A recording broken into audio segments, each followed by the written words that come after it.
અંબાજીમાં ઉપરવાસમાં ભારે વરસાદના કારણે બનાસકાંઠાની નદીઓ જીવંત બની ગઈ છે। ઉપરવાસમાં ભારે વરસાદના કારણે વડગામ તાલુકાના મુક્તેશ્વર ડેમમાં પણ નવા નીર આવ્યા છે। અંબાજી તથા દાંતા વિસ્તારમાં ભારે વરસાદના કારણે અરજણા નદી બે કાંઠે વહેતી થઈ છે। વહેલી સવારથી જ અંબાજી સહિત દાંતા વિસ્તારમાં વરસાદના કારણે અરજણા નદીમાં નવા નીર આવ્યું છે। ત્યારે આ વખત ચોમાસાની શરૂઆત થવાની સાથે જ સમગ્ર ગુજરાતમાં વરસાદ સારો થતા ક્યાંક ખેડૂતો ખુશ પણ છે તો ક્યાંક ખેડૂતોમાં પાકને લઈને પણ નારાજગી જોવા મળી રહી છે।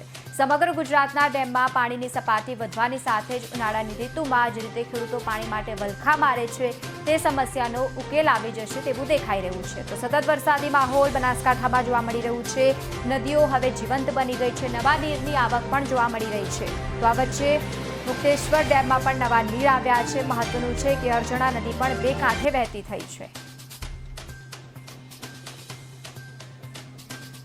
તો ભારે વરસાદના કારણે જે રીતે નવા નીરની આવક નોંધવામાં આવી છે, એક તરફ ક્યાંક ભારે વરસાદ થયો છે તો તેને લઈને ખેડૂતો નારાજ પણ જોવા મળી રહ્યા છે, કારણ કે અમુક જગ્યાઓ પર વરસાદી પાણી વધારે જોવા મળી રહ્યું છે।